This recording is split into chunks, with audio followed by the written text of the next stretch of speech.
यद्भूतं यच्च भव्यम्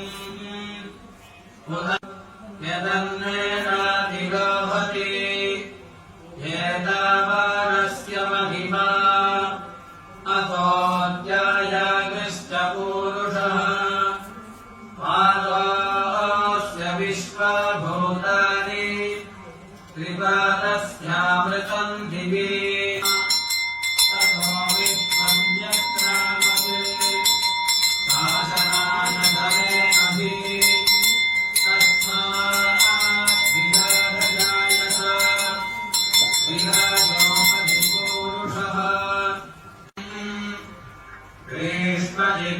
शरद्भविः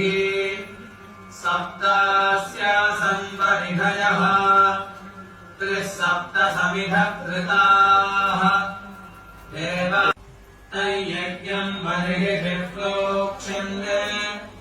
पुरुषम् जातमग्रतः